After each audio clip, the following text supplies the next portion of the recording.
우리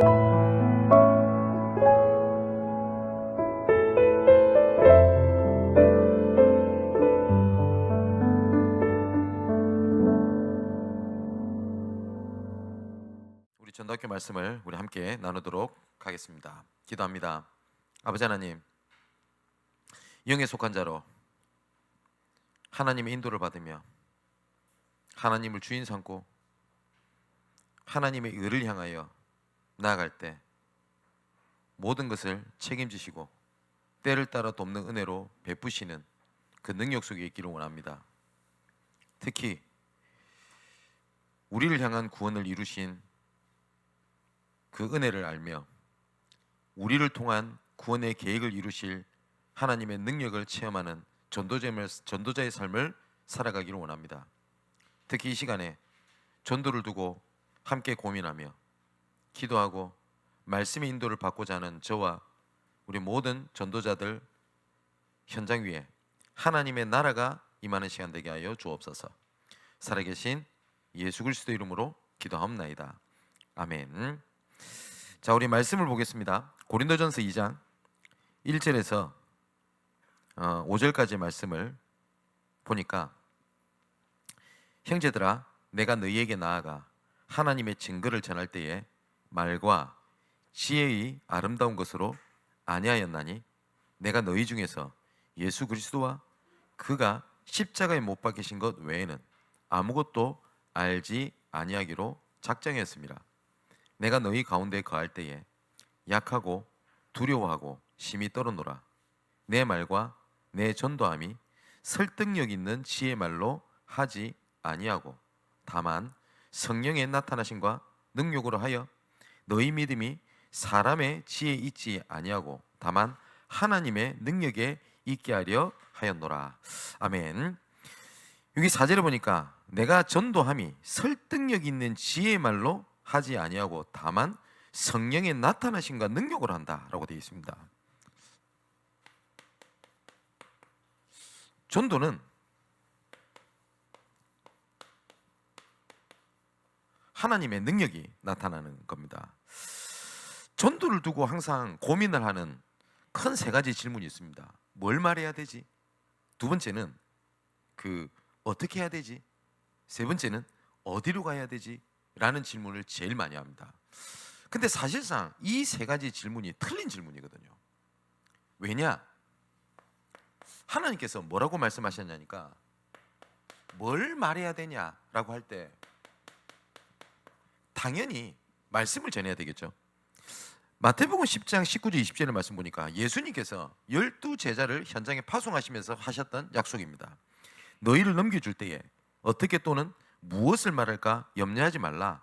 그때에 너희에게 말씀을 주시리니 말하는 이는 너희가 아니라 너희 속에서 말씀하시는 이 곧 너희 아버지의 성령입니다. 분명히 하나님께서는 말씀을 주시겠다라고 말씀하셨습니다. 또 에베소서 6장 19절 20절에 보니까 또 나를 위하여 구할 것은 내게 말씀을 주사 나로 입을 열어 복음의 비밀을 담대히 알리게 하옵소서 할 것이니 이 일을 위하여 내가 쇠사슬의 매인 사신이 된 것은 나로 이 일에 당연히 할 말을 담대히 하게 하려 하심이라. 여기도 보니까 내게 말씀을 주사 그랬습니다.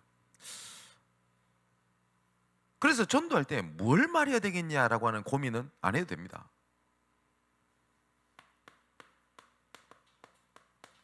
강단을 통해서 하나님께서 말씀을 주실 때 올바른 생각만 해도 됩니다. 이 말씀을 왜 주셨을까요? 그러면 나에게 필요한 말씀을 주셨을 수도 있고 이 말씀이 필요한 현장을 위하여 하나님께서 말씀을 주셨을 수도 있습니다. 그죠? 어떻게 하면 됩니까? 라는 두 번째 질문을 하게 되겠죠. 거기는 대부분 사람들이 우리는요 요거에 굉장히 익숙해져 있습니다. 방법이라는 단어.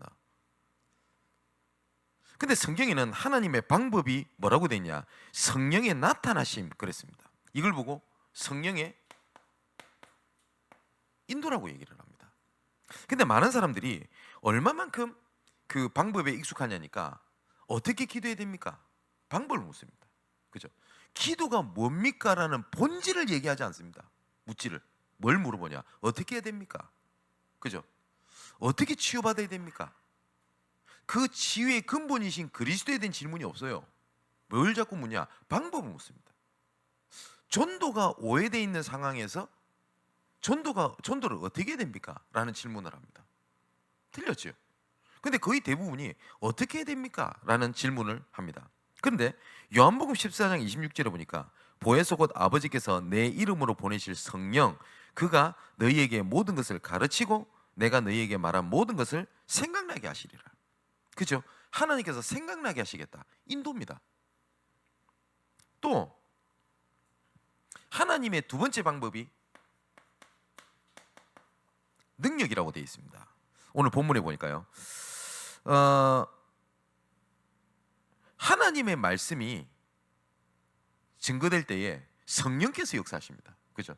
계속 말씀드리겠습니다만은 하나님께서 어떻게 일을 행하시냐? 말씀을 통하여 성령이 역사하시는 겁니다. 그건 확실합니다. 그래서 전도는 나의 수준이 아니라 하나님의 수준입니다. 내가 하는 것처럼 보이지만 하나님이 역사하십니다. 그죠? 바울도 고린도 교회에 이렇게 얘기를 안 합니까? 내가 너희들에게 이른 것은 분소 한계를 따라 한 것인데 하나님께서 너희에게 이르게 하신 거야. 바울은 뭐 고린도를 열어야 되겠다, 로마를 열어야 되겠다라고 어떤 마스터 플랜을 가지고 움직였던 게 아닙니다. 그때 하나님 주신 말씀과 인도에 따라 하나님의 능력에 따라 하나님이 문을 열었잖아요. 이때 말씀을 증거할 때 어떤 일이 벌어지냐? 시편 103편 20절 22절을 보니까 능력이 있어 여호와의 말씀을 행하며 그의 말씀을 소리를 듣는 여호와의 천사들이여 그리고 그의 뜻을 행하는 모든 천군이여 그의 지으심을 받고 그가 다스리는 모든 곳에 있는 너희여 여호와를 송축하라 라고 되어 있습니다. 이거 보니까 말씀을 듣고 행하는 너희 천사여 수종들은 너희 천군이여 라고 되어 있습니다. 여기에 공통적으로 계속 들어가는 것이 뭐죠? 말씀입니다. 말씀. 그러면 어디서 전해야 됩니까? 라는 질문도 성경에 말씀을 하셨습니다. 어떻게 그러면 전도운동을 시작을 하겠냐 할 때 예수님께서 분명히 말씀하셨습니다.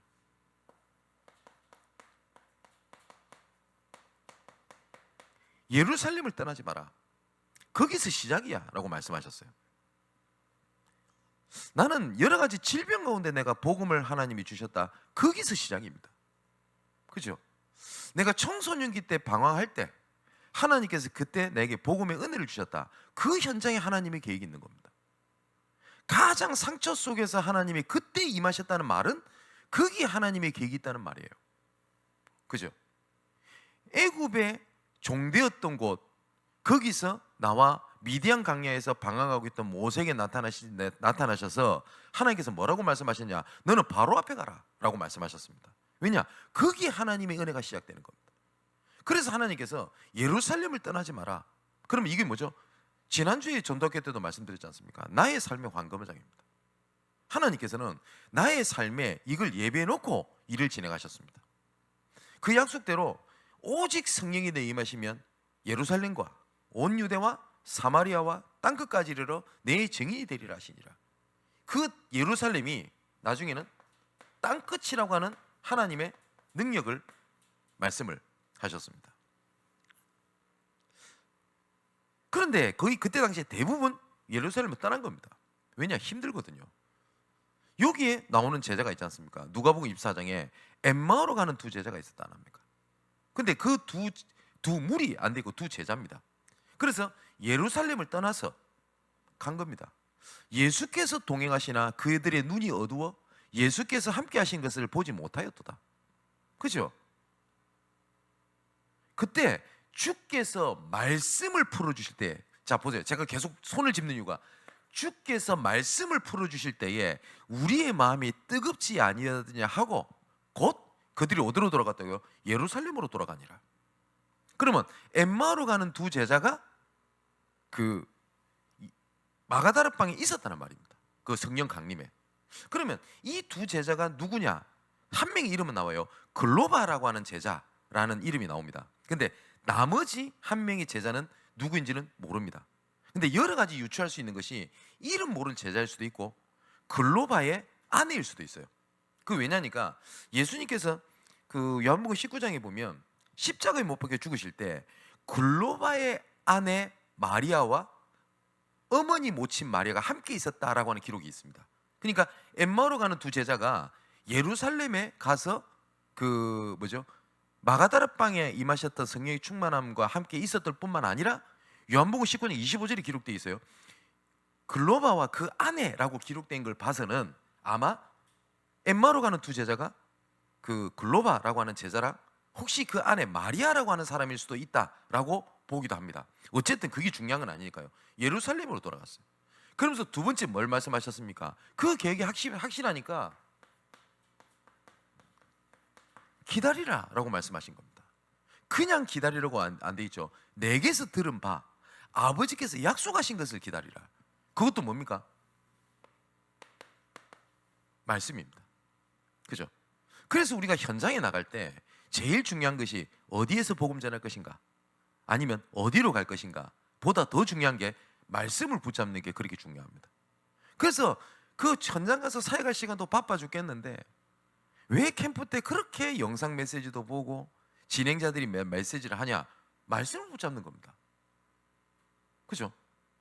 근데 말씀을 놓치면 사실상 우리가 방향을 놓쳐버리는 거예요. 실제로 해외 캠프를 하다 보면 그런 일들이 되게 많습니다. 미국 같은데 캠프를 하다 보면요, 워낙 미국 떵떵거리 넓죠. 그리고 차가 워낙 막히니까 말씀 듣고 현장에 가면 현장 사역은 기껏해 10분 15분 하는 팀들도 있습니다. 그러면 이게 뭔가 싶죠. 그죠? 근데 말씀 따라 들어갔던 그 팀들은요, 10분 15분이 중요한 게 아니에요. 완벽하게 하나님께서 말씀하신 대로 응답을 딱 보고 돌아오는 증거들이 굉장히 많습니다. 이걸 놓치니까 어떤 얘기가 드냐? 목사님, 현장 갈 시간이 부족한데 말씀 안 듣고 현장 가면 되겠습니까? 이런 얘기도 많이 듣습니다. 그러면 그래도 들어야 돼 라고 말하면 못 알아들을 것 같으니까 그냥 가라고 그럽니다. 가보면 말 겁니다. 그래서 성경에서 계속 하나님의 전도가 뭐냐? 말씀, 그죠? 그리고 성령의 역사, 이렇게 기록되어 있습니다. 오늘은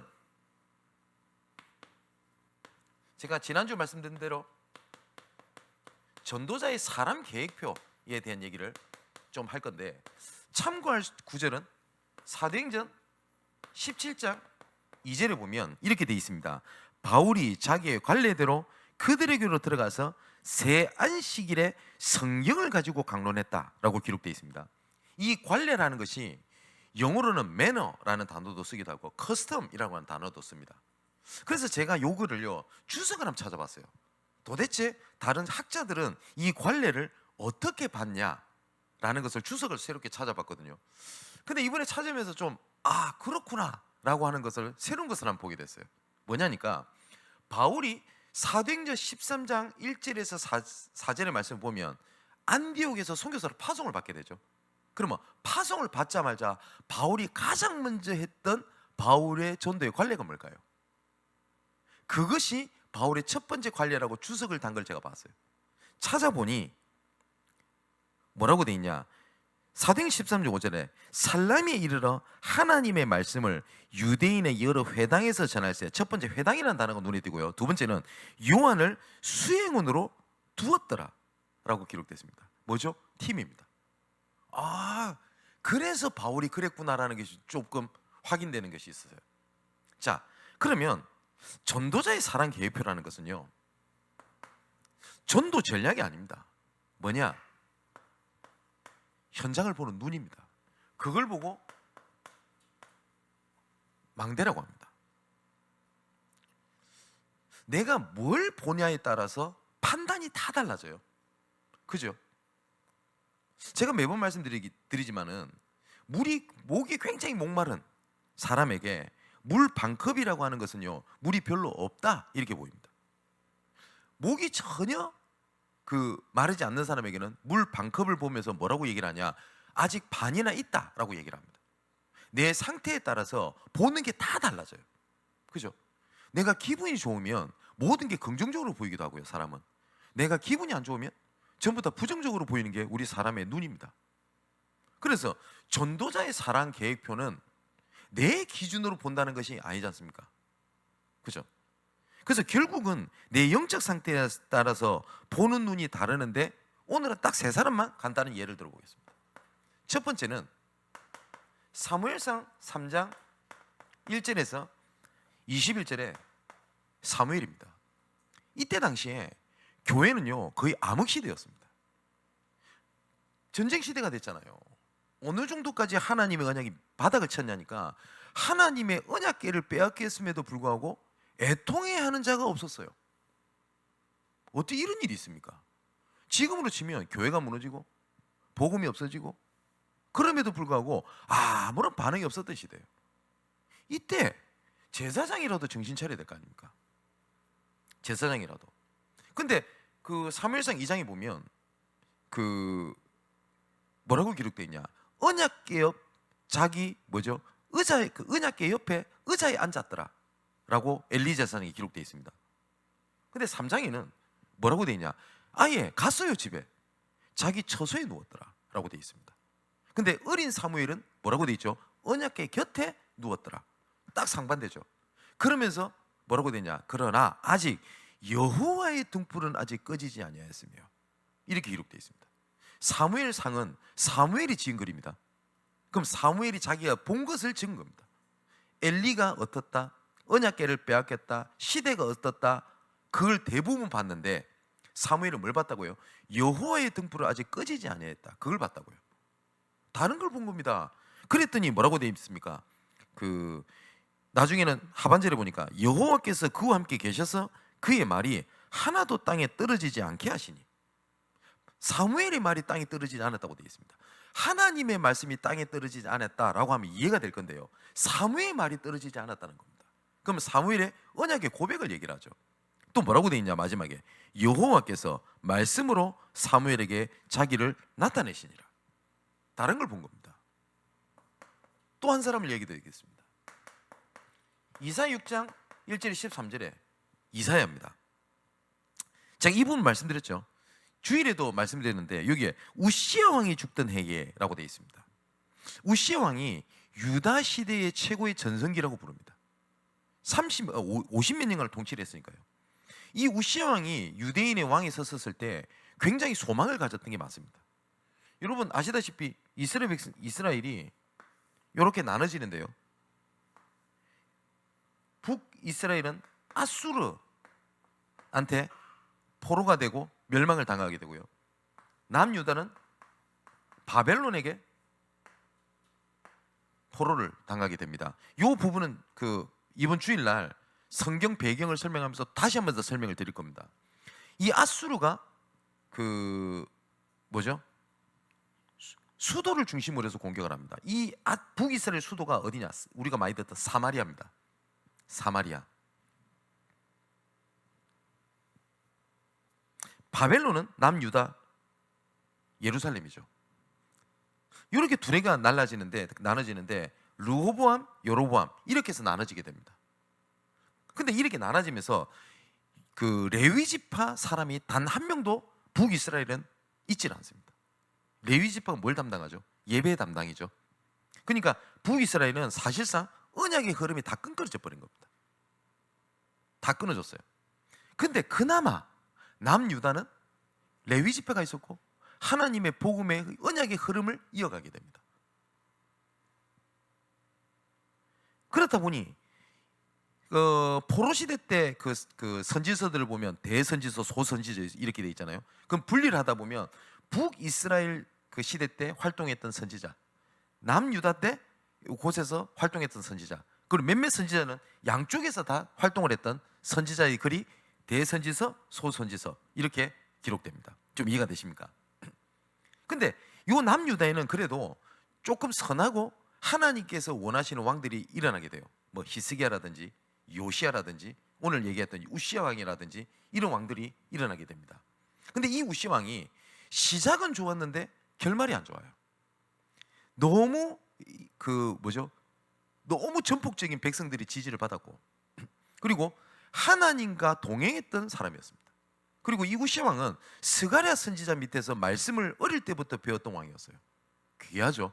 그래서 이 우시야 왕으로 있었을 때는요, 이스라엘 시대가 유다 시대가 형통하였더라라고 기록되어 있습니다. 농업을 발달시키고 그리고 국방력을 발전시킵니다. 그래서 외부를 막아요, 실제로. 근데 나중에 이 우시 왕이 변질됩니다. 변질되면 안 돼요, 여러분. 그죠? 그래서 하나님께 징벌을 받아서 문둥병이 걸리게 돼서 결국은 별궁의 처소에서 시름시름 앓다가 그냥 죽어버려요. 그래서 선조들이 묻히던 무덤에 들어가지도 못하고 그렇게 끝나버린 겁니다. 여러분, 이스라엘 백성들의 마음이 어땠을까요? 굉장히 그 기대가 크면 실망도 크다는 말이죠. 이스라엘 백성들이 포로 시대 때 그 괴로운 시기에 정말 선한 왕이 일어났고 하나님을 믿었던 선지자 같은 왕이 일어난 겁니다. 기대했겠죠. 소망이 부풀었겠죠. 금방이라도 포로에서 해방될 줄 알았을 겁니다. 근데 우시 왕도 딱 그렇게 됐었을 때 그 실망감은 어떠실 것 같습니까? 지금 말씀을 듣는 여러분들 중에서 혹시 내가 다른 환경에서 새롭게 시작하는 분이 계십니까? 그러면 처음에 소망을 가지게 됩니다. 와, 여기 다르구나.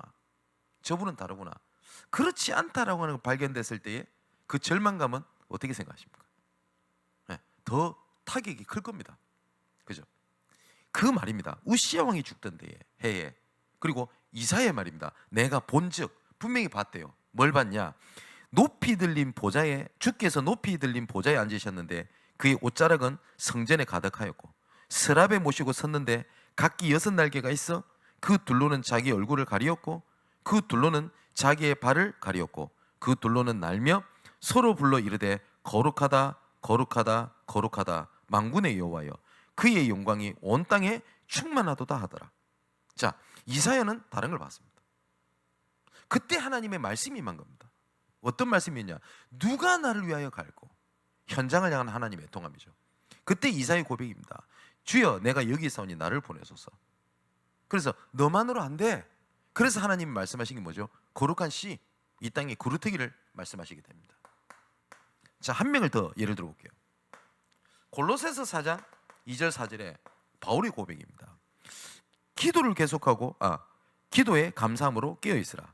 또한 우리를 위하여 기도하되 하나님이 전도할 문을 우리에게 열어주사 그리스도의 비밀을 말하게 하시기를 구하라. 요까지만 얘기하면 전도문을 열어달라고 기도해라. 요까지는 좋아요. 근데 뭐라고 기록되어 있죠? 내가 이 일 때문에 매임을 당하였노라. 바울은 감옥에 간 거를요, 이 일, 전도할 문 때문에 하나님이 보낸 거야. 보는 눈이 달랐어요. 그죠? 내 지금 전도해야 되니까 감옥에서 나올 수 있도록 기도해달라. 이렇게 기도해야 되게 맞는데 내가 이 일 때문에 매임을 당하였노라. 그리하면 무슨 말이죠? 나를 위해서 이렇게 기도해 주면 내가 마땅히 할 말로서 이 비밀을 나타내리라. 다르잖아요. 그죠? 그러면 사람을 보는 눈이 다른 겁니다. 나중에 좀 말씀드리겠습니다만은 사람 계획표 이러니까 우리가 자꾸 사람을 판단하려고 하는데 판단이라는 단어랑 분별은 달라요. 그죠? 두 번째입니다. 전도자의 사랑 계획표는 전략과 방법이 아닌 삶에서 나오는 겁니다. 이걸 보고 여정이라고 그래요. 자, 디모데후서 4장 1절에서 5절에 보니까 여러분 아시다시피 디모데후서는 바울이 가장 마지막에 썼던 서신서입니다. 바울이 이 편지를 쓰고 이때는 노인 바울입니다. 이때 가장 사랑하는 아들과 같은 제자인 디모데에게 마지막 편지를 쓴 겁니다. 이 얘기를 하고 약 2년 뒤에 바울은 순교를 당하게 됩니다. 디모데후서가 4장까지 있죠. 그럼 4장은 제일 마지막에 인사가 부분이 나오는 부분입니다. 이때 바울이 뭐라고 얘기를 했냐? 하나님 앞과 살아있는 자와 죽은 자를 심판하실 그리스도 예수 앞에서 그가 나타나실 것과 그의 나라를 두고 엄히 명하노니 너는 말씀을 전파하라. 때를 얻든지 못 얻든지 항상 힘쓰라. 범사에 오래 참음과 가르침으로 경책하며 경계하며 권하라. 때가 이르느니 사람이 바른 교훈을 받지 아니하며 귀가 가려워서 자기의 사욕을 따를 스승을 많이 두고, 사실상 그렇지 않습니까? 그죠? 많은 스승들이 있어요. 근데 뭘죠? 내 사욕, 내 필요를 말해주는 사람을 보고 복음이라고 얘기를 해요. 그런 겁니까? 또 그 진리를, 그 길을 진리에서 돌이켜 허탄한 얘기를 따르리라. 그러나입니다. 뭐 너는 모든 일에 신중하여 고난을 받으며 전도자의 일을 하며 내 직무를 다해라. 삶입니다. 그죠? 자, 바울이 사랑했던 제자가 몇 명 있습니다. 디모데고요. 두 번째는 에바브로 디도입니다. 그리고 또한 디도서 1장 3절에는 이렇게 얘기를 하죠. 자기 때에 자기의 말씀을 전도로 나타냈었으니 이 전도는 우리 구주 하나님이 명하신 대로 내게 맡기신 것이라. 이게 굉장히 중요한 얘기를 합니다. 하나님의 때, 하나님의 말씀을 하나님은 전도로 나타내시느니라. 하나님께서 나에게 주신 하나님의 때에, 시간표에 하나님께서 나에게 주신 말씀을 전도로 나타내신다. 우리 삶 속에서요. 세 번째입니다. 고린도전서 9장 1절에서 27절까지 말씀 보니까요, 모든 사역자들은 디모데전서 9장을 꼭 한번 정독을 하고 마음에 담기를 정말 추천을 드리고 축복합니다. 바울은 율법의 얽매인 자가 아닙니다. 율법의 얽매인 자가 아닌데 율법의 얽매인 자처럼 행하는 이유는 저 사람을 얻기 위함이에요. 나는 자유로운 사람이고 방종하는 사람이 아니지만 저 사람처럼 행하는 이유는 저 사람을 얻기 위함이야. 바울은 나는 이런 체질이기 때문에 나는 이렇게 사회가 나는 이렇게 해야 돼가 아니었어요. 나는 그런 체질이 아닙니다 라고 얘기를 합니다. 그거는 사역이 아니거든요. 나는 지금 이 사역을 하고 싶습니다. 그 마음은 이해합니다. 그리고 그럴 때가 옵니다. 근데 전도의 시작은 하나님께서 문을 여신 대로 뛰어야 돼요. 나는 어린 사역을 하기 싫습니다. 그런가요? 아니지 않습니까? 그래서 바울은 뭐였냐? 현장에 따라 나의 시간표를 맞췄어요. 근데 우리는 나의 시간표에 따라 현장을 맞추려고 해요. 사역자 여러분, 우리 전도자 여러분, 굉장히 중요한 얘기입니다. 현장 시간표에 나를 맞춰야 돼요. 그죠? 내가 내 시간표에 내 체질에 따라 현장 시간표를 맞추면 안 돼요. 그렇지 않습니까? 수많은 성도들이 정말 순진하고 착하고 귀한 분이기 때문에 여러분 사역자들한테 이런 얘기를 할 겁니다. 혹시 언제 시간 되십니까?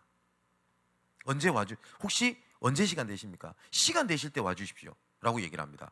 그거 배려입니다. 그러면 어떻게 되는지 압니까? 현장의 시간표에 내가 가야 돼요. 그래서 아마 여러분들 아시죠? 목사님 시간 되십니까? 바쁘신데 뭐 이러면 항상 제가 하는 말 있지 않습니까?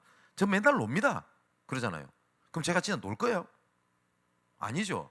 현장 시간표에 나를 맞춰야 돼요. 그렇죠. 근데 많은 사람들이 나에 따라서 현장 시간표를 맞춰야 돼요. 그래서 뭐라 하냐? 내가 저 사람 사역 못하겠어. 이게 나랑 안 맞아. 그렇습니까? 그래서 바울이 그 얘기를 하고 난 다음에 23절에는 내가 복음을 위하여 모든 것을 해망하면 복음에 참여하고자 함이라. 복음의 구경꾼이 아니라 복음에 참여하는 자입니다. 또 뭐라고 얘기를 하냐? 26절에는 그러므로 내가 다름질하기를 향방 없는 것 같지 아니하고, 그 뭐죠? 방향 없이 열심히 하지 않는다고 얘기합니다. 여러분, 신앙생활은 열심이 아닙니다. 방향입니다. 방향이 틀리면 열심히 할수록 손해입니다. 방향이 맞다면 열심히 하는 건 은혜고 복이겠죠. 그래서 바울이 고백입니다. 나는 다름질하기를 향방 없는 것 같지 아니하고 싸우기를 허공을 치는 것 같이 아니한다 라고 얘기를 합니다. 그게 우리의 삶입니다. 그러면 여기서 제일 중요한 게 뭐죠? 방향 아닙니까? 무엇을 위해서 사냐? 그죠? 살다가 전도할 때가 돼서 전도하는 것도 전도입니다. 전도자의 삶은 모든 것이 전도의 이유에 맞춘 걸 보고 전도자의 삶이라고 얘기를 합니다. 그래서 전도와 전도 운동은 다릅니다. 전도는 했다 안 했다에 결정이 됩니다. 전도 운동은 삶입니다. 쉽게 말하면 독립을 원했던 사람은 우리 대한민국의 조선 땅에 전부 다 했을 겁니다.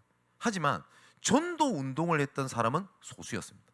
그 사람들의 다른 것은 뭐였냐니까 모든 삶의 이유가 독립을 위한 거에 맞춰져 있었습니다. 제가 잊지 못하는 TV 프로가 하나가 있어요.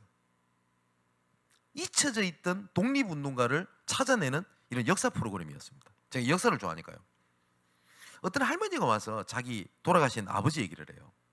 집이 잘 살았대요. 근데 어느 날인가 아버지가 독립군 몇 사람을 만나고, 아마 김구 선생님이었던 것 같아요, 얘기하는 거. 아버지가 변했대요.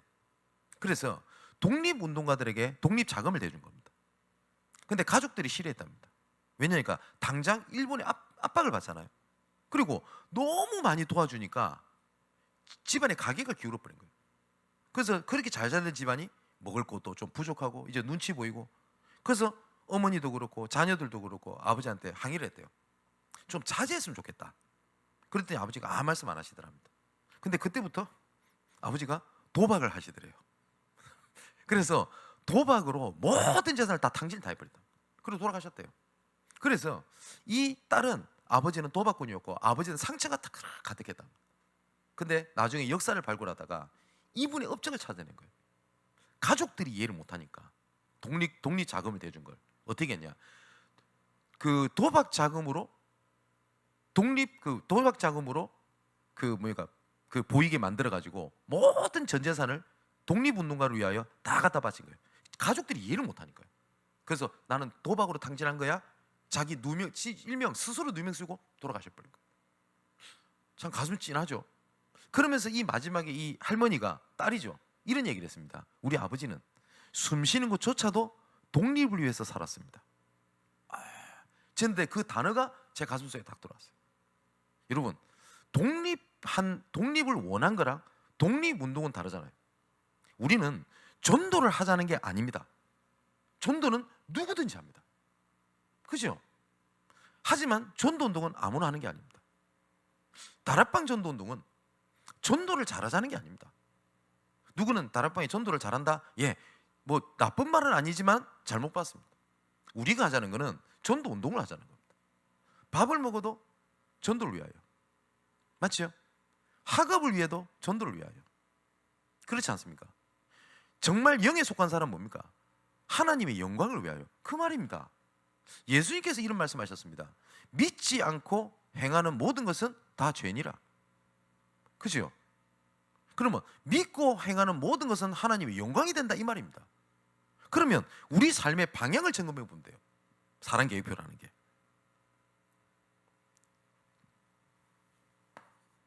세 번째입니다. 전도자의 사랑 계획표는 전략과 방법이 아닌 하나님의 자녀의 양심입니다. 이때 작품이 나오는 겁니다. 학교 선생님이 학생들을 분석하고 분별하고 부족한 걸 채워주고 그리고 잘못된 걸 돌이켜주고, 그러면서 학생들 향해서 쫙 기록하면서 생각을 해요. 그런 선생님을 사실상 워낙 그런 선생님들이 없다 보니 훌륭한 선생님이라고 얘기를 하지만 사실상 정상적이고 양심적인 교사 선생님이 그렇게 합니다. 그죠? 그게 정상 아닙니까? 저는 영적인 부담감이 하나가 있어요. 제 마음속에. 뭐가 있냐니까, 제가 항상 그 주일 설교 마무리를 금요일에 마치고 난 다음에 그때부터 거의 마무리를 이렇게 짓습니다. 그러다 보니까 어쩔 때는 새벽 2시, 3시 이렇게 끝날 때가 많은데요. 그때마다 제 마음속에 거룩한 부담 혹은 영적인 부담, 양심적 부담이 뭐 있냐니까, 제가 말 한마디 잘못하게 되면 배가 잘못 가는 거 아닙니까? 그죠? 그래서 내가 좀 이거 은혜 받았다, 내가 이걸 좀 하고 싶다, 이런 것 때문에 내가 말씀을 툭툭 던지고 그러면 어떻게 될까요? 그리고 우리 전사님을 포함하여 신학생들이 있고 우리 렘넌트들이 있는데 전혀 관심이 없이 뭐 알아서 잘하겠지, 아니면 혹은 내가 지금 필요하고 내가 좀 하고 싶다, 이런 걸 가지고 끌고 가면 저는 사실상 목회자 자격이 없는 거 아닙니까? 그죠? 우리 교사분들 어떤 교사를 만나냐에 따라서 우리 렘넌트들이 복음에 대한 이미지가 다 달라져 버립니다. 그러면 이의 미래를 우리 교사분들이 지고 있다 해도 과언 아니지 않습니까? 그죠? 제가 교사 선생님을 생각하면 몇 가지 생각나시는 분이 있어요. 얼굴은 기억나는데 이름이 기억 안 납니다. 여자분이 선생님이었어요. 제 그때 기억에 노천이었다고 기억을 합니다. 교회를 가면 이 선생님이 분반 공부라고 하죠. 성경 암송을 시켜요. 항상 매주. 그럼 보통 교회에서 안 해가면 어떻게 하죠? 다음에 해와 이러고 말잖아요. 그분은요 때렸어요. 교회 선생님이 회초리를 들고 다녔어요. 교회에. 이야, 나 중학교 때 선생님인데 잊지는 못해요. 뭐 이리 무서운 분이 계시는지. 정말 때려요. 네. 저는 그분을 잊지 못해요. 저한테 말씀을 각인시킬 수 있도록 주셨던 그 선생님, 제가 잊지 못합니다. 두 번째입니다. 제가 방학을 할 때 수련회를 갔어요. 교회 수련회를. 근데 그 수련회를 갔는데 제가 워낙 영적으로나 하여튼 제가 막 꼴통이라 가지고 도말 갔어요. 제가 가기 싫어 가지고 가기 싫은 걸 갔거든. 도말 갔어요. 그 도말 갔는데 제 그때 담당했던 선생님, 나중에 이분 전도사님이 됐는데 그분이 성함도 안 까먹어요. 이름이 같아요. 김성민 선생님. 나중에 전도사님, 지금 목사님 되셨을 겁니다. 저를 잡으러 왔어요. 잡으러 왔으면 정신 차려야 될 거 아닙니까? 잡혔다는 게 자존심 상한 거예요. 그때 좀 날라다녔거든. 또 도망 간 거예요. 그래서 결국은 도망을 못 가는 대로 딱 숨었어요. 네. 산 기슭 같은 데 딱 앉은 겁니다.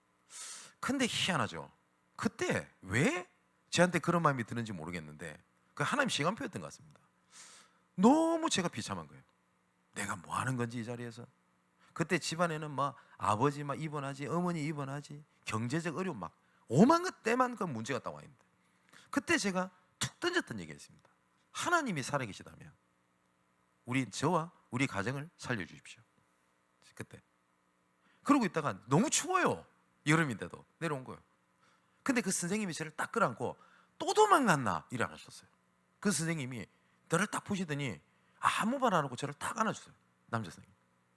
그러고 난 다음에 제가 좀 힘들어 보이게 느끼셨나 봐요. 그랬더니 뭐라 머리를 딱 쓰다듬으면서 성민아 힘들지? 딱 그 얘기를 하세요. 그러고 난 다음에 네가 뭘 힘든지 좀 얘기해 줘도 돼?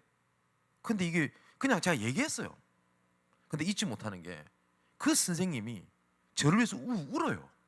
저는 그게 충격이었어요. 저는 그게 내 일도 아닌데 자기 일도 아닌데 왜 나를 위해서 울지? 그 선생님의 눈물이 저를 바꿨다도 가능해요. 저는 참 하나님께 은혜를 받은 사람입니다. 여러분 교사분들 어떻습니까? 저는 제가 누굴 칭찬하고자 하는 게 아닙니다. 우리 박기옥 권사님이 불신자 남편과 살면서 신앙생활 하시잖아요. 어려움을 당했을 때 이렇게 고백을 하는 걸 제가 봤어요. 남편이 이제는 타협을 하는 겁니다. 아니 꼭 교회 매주 가야 되나? 뭐 집안일 있으면 안 가도 되고 뭐 그런 거 아니냐? 누가 신앙생활 그렇게 하냐? 그죠? 그때 박기옥 권사님이 이렇게 고백하셨어요. 그렇게 해도 된다고. 많은 사람 그렇게 하니까. 그런데 나는 렘넌트들의 교사라고. 교사인 내가 일 있다고 빠지고 아프다고 빠지고 가족 일에다 빠지고 신앙생활 나는 그렇게 애들 가르칠 수 없다고. 그 고백했다는 얘기 듣고 진짜 많이 울었어요. 네. 여러분 교사분들 어떠세요? 네. 그 양심 아닙니까? 아닌 말로 그렇게 다 교사가 당연한 거 아니에요. 그죠? 그런데 이것이 전략입니까? 렘넌트를 향해서 저 사람을 살려야 되겠다는 생각에 이 사람이 어떤 부분을 가지고 있는지 그런 겁니까? 아니잖아요. 그래서 전도자의 사람 계획표라고 검색을 하면 영상이 나올 겁니다. 류 목사님 메시지는 16분. 그리고 찾아보면 제 얼굴도 가끔 나올 겁니다. 예, 한 번씩 그냥 심심하면 보셔도 되고요. 그때 메시지에 세 가지가 나옵니다. 첫 번째가 기도 제목, 두 번째가 메시지, 세 번째가 전도 방향입니다. 자, 이 얘기를 하시면서 류 목사님께서 몇 가지를 말씀하신 게 있습니다. 동삼제일교회 처음에 부임을 했을 때 중직자들이 기도 제목을 받았대요. 받아보니 거의 대부분 기도 제목이 틀렸더랍니다. 그렇죠? 그래서 기도 제목을 올바르게 바꿔주는 사역을 처음에 했다. 이 얘기를 하시면서 숙제를 내주셨습니다. 전도전문위원한테. 교회 가서 모든 중직자들이 기도 제목을 받아봐라. 숙제니까 해야 되잖아요. 그때 숙제 안 하면 못 오겠어요, 훈련을. 가서 그때 당시에 장로님이 네 분인가? 제가 부목사 때니까 받아봤어요.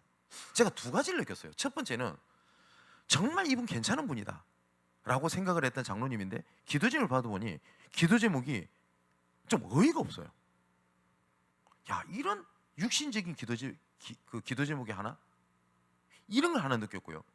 야, 저분은 진짜 복음하고 상관없다, 좀 그렇다라고 제가 좀 부끄럽지만 판단을 했던 장로님의 기도 제목을 보니까요, 너무 귀해요. 저는 잊지를 못해요. 그래서 그 장로님 두 분이 어떤 분이었냐니까, 이 기도 제목을 받으면 찾아가야 될 거 아닙니까? 근데 그때 당시에 그 뭡니까, 막 이 전도 운동하는데 막 싫고 이랬던 장로님이었어요. 그래서 한 분은 수산시장에 그 물고기 이런 괴짜 그 힘든 일을 하는 겁니다. 그러니까 새벽 3시 이렇게 경매 시작하잖아요. 제가 그걸 갔어요. 근데 그때 보고 약간 좀 놀랐습니다. 저렇게 물고기 괴짜 나고 일을 하고 그 얼마나 생선 비린내가 나요. 이 비린내를 집에 가서 씻고 얼마나 못 피곤하겠습니까? 그걸 가서 새벽기도 하고 그 집에 와서 잠시 눈 부시고 또 나가시는 거예요. 장로님이 그 돈을 아껴서 헌금을 하시고, 좀 부끄럽대요. 그래서 처음에 가니까 좀 싫어하시더라고요. 왜 왔나 이러지. 나중에 장로님이랑 같이 괴장 들고 다루고 좀 친해졌어요. 이분이 기도 제목이 뭔지를 봤어요. 어떤 분은 그 건축하는 데 보면은 미장 시멘트 바르는 거, 그거 하시는 장로님이었어요. 갔죠. 지금도 할 자신 있습니다. 시멘트 섞는 거, 이거 모래 섞고 하는 거. 그리고 같이 좀 발라보기도 하고, 그러면서 기도 제목을 받아왔어요. 그러니까 이분들이 가음 진짜 필요한 것이 뭐지? 그게 좀 보여요. 이분의 중심이 뭐지? 그게 보여요. 자, 그러면 한번 생각해 봅시다. 우리 사랑하는 우리 교사분, 제가 질타라고는 절대 아닙니다. 우리 사역자분, 특히 지교회 사역자분들, 그게 참여한 분들의 기도 제목이 뭡니까? 하나님, 저분에게 성령 충만 주소서, 그런 기도 제목 말고 진짜 이 사람이 지금 필요한 기도 제목. 제가 기도 제목을 우리 성도 여러분들에게 달라고 하는 이유가 그겁니다. 제가 그런 양심 없는 목사가 되지 않기를 원합니다. 정말로요. 저는 사실상 중직자를 위해서 기도하지 않구나라는 생각이 들었어요. 그러면 두 번째 하나님 은혜 주시는 게 있습니다. 하나님은 살아계시기 때문에 반드시 말씀으로 역사하십니다. 그죠? 그 말씀을 하나님이 주시게 되어 있습니다. 이것이 목회자로 치면 저한테는 이게 설교입니다. 그죠? 우리 교사분들, 렘넌트들이 뭐 얘기하지? 그 질문에 따라 사실상 내 현장 놓치고 있는 거예요. 아까 말씀드렸죠.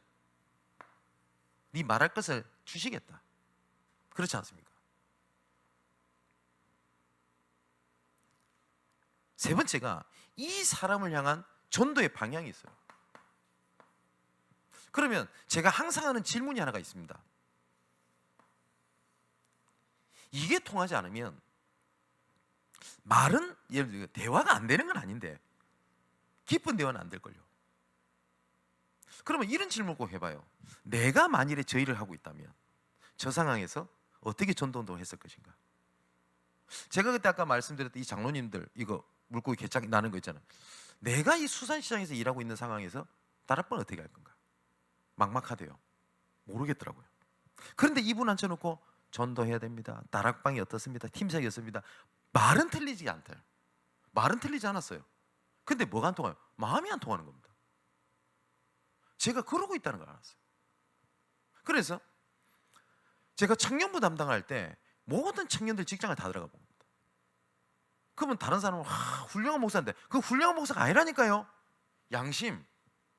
그렇지 않습니까? 그래서 지금 솔직히 제 양심이 찔리는 게, 지금 여러 가지 사역이 많아지고 성도들도 늘고 이러니까 제가 혼자 커버하지 못할 만큼 하지 못하는 부담, 죄송함이 너무나 커요. 그래서 간혹 가다가 혹시 제가 한번 가볼까요? 만날까요? 라고 하는 게 그냥 뭐 만나서 커피 한 잔 마시자는 얘기가 절대 아닙니다. 우리 성도 여러분, 좀 양심을 지키고 싶은 거예요. 그렇지 않습니까? 제가 잊지 못하는 담임 목사 한 분 계세요. 제가 되게 젊었을 때인데 너무 착하고 너무 순하고 너무 선한 담임 목사님이셨어요.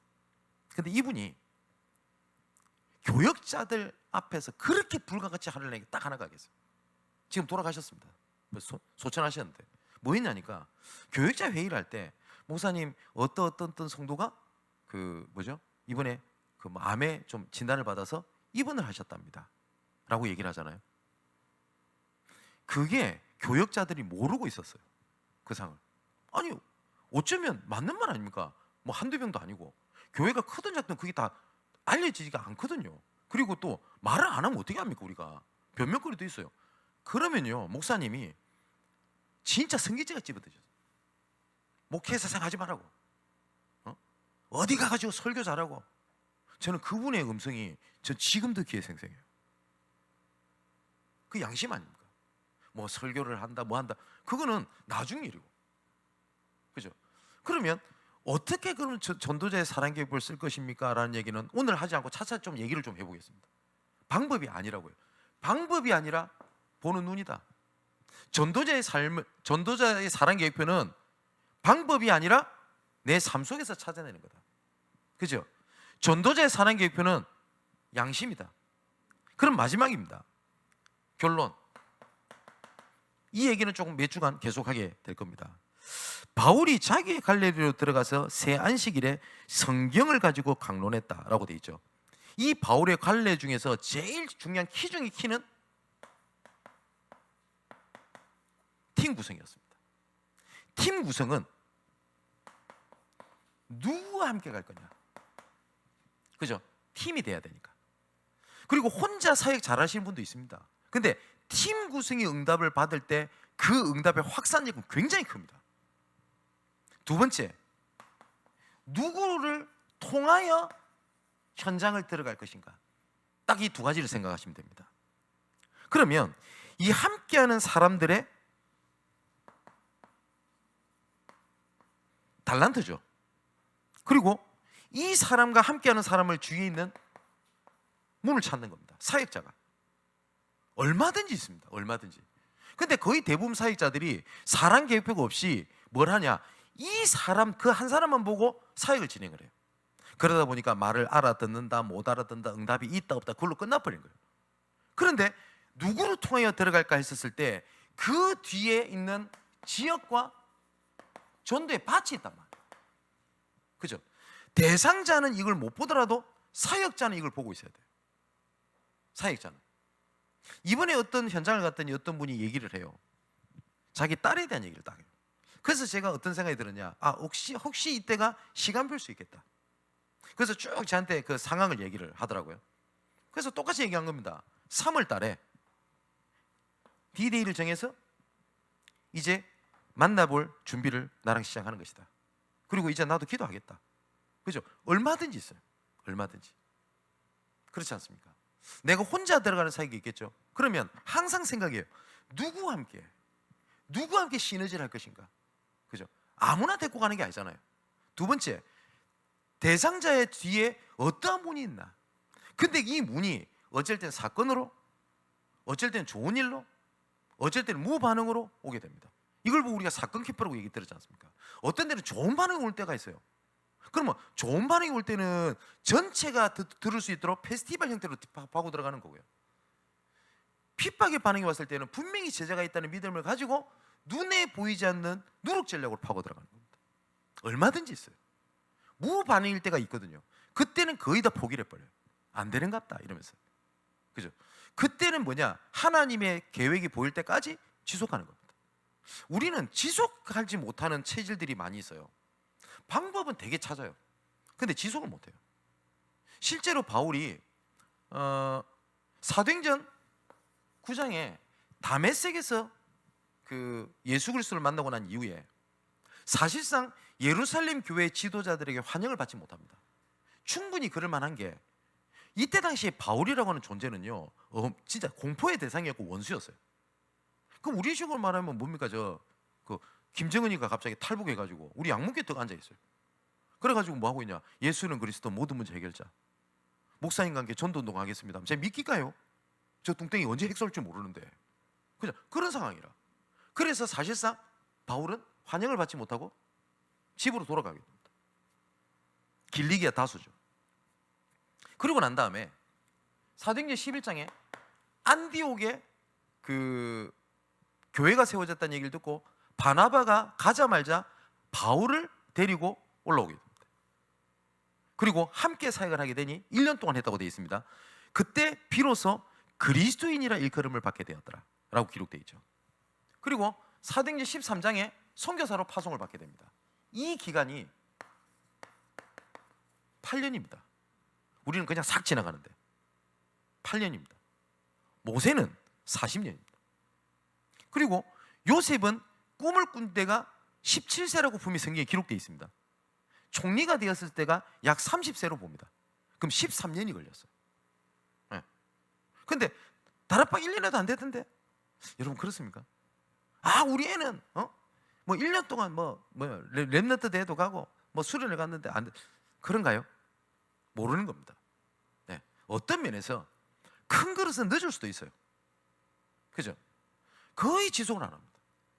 상대방이 오지 마세요 할 때까지 가야 될 거 아닙니까?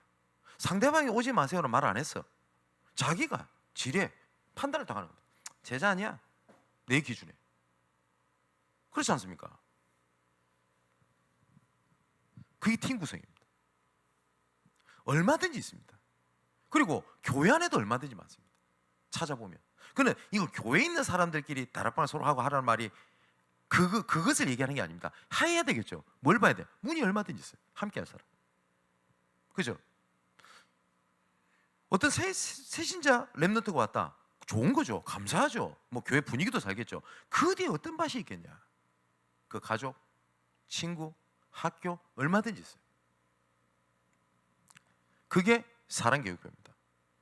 이거를 어떻게 내 능력으로 하겠습니까? 내가 할 수 있는 한계가 있는데요. 그래서 전도는 뭐냐? 하나님의 능력을 하는 것이다 라고 말씀하셨습니다. 사랑계획표를 계속 아마 얘기를 하게 될 겁니다. 특히 2025년도에 빛의 망대를 가진 파수꾼이라는 제목을 가지고 전도학교를 새롭게 시작하고 있는데 지금 계속 전도 캠프가 뭐냐? 전도자 삶이 뭐냐? 문을 여는 게 뭐냐는 얘기를 매주 계속하게 될 겁니다. 말씀을 잘 정리했으면 좋겠고 이 말씀이 성취되는 현장이 다른 곳에 있지 아니하고 바로 나의 삶의 황금장이 있다는 사실을 알고요. 주신 말씀을 붙잡고 기다리고 주신 말씀이 성취되는 현장을 보는 전도자로 남게 되기를 주님의 이름으로 축원을 드립니다. 기도하겠습니다. 아버지께 감사함을 드립니다. 우리의 눈을 열어 종교인들 또한 세상 사람들이 보지 못하는 여호와의 등불은 꺼지지 아니하였고 보좌의 능력은 영원하고 지금 이 자리인 것을 보는 망대를 세우게 하여 주옵소서. 삶을 살아가며 따로 시간을 내어 기도하고 따로 시간을 내어 전도하는 것이 아니라 우리의 삶의 방향이 하나님의 영광을 위하여 전도를 위하여 복음을 위하여 살게 하여 주옵소서. 우리가 남겨야 될 것이 내가 피로를 남기는 것이 아니니 하나님의 영원한 것을 남기는 이정표가 되기 원합니다. 사람을 살려야 되겠습니다. 사람을 살리기 위하여 희생하는 것은 당연한 것이고 사람을 얻기 위하여 내가 수용하는 것은 필요한 것이며 함께 걷고 함께 우는 것은 하나님의 절대임을 고백합니다. 우리의 사역이 하나님의 양심을 회복하는 시간 되게 하여 주옵소서. 열심히 하려고 하는 것이 아닌 하나님의 방향과 하나님 앞에 순결하고 순수한 신부와 같이 전도자로 남게 하여 주옵소서. 살아계신 예수 그리스도 이름으로 기도하옵나이다. 아멘.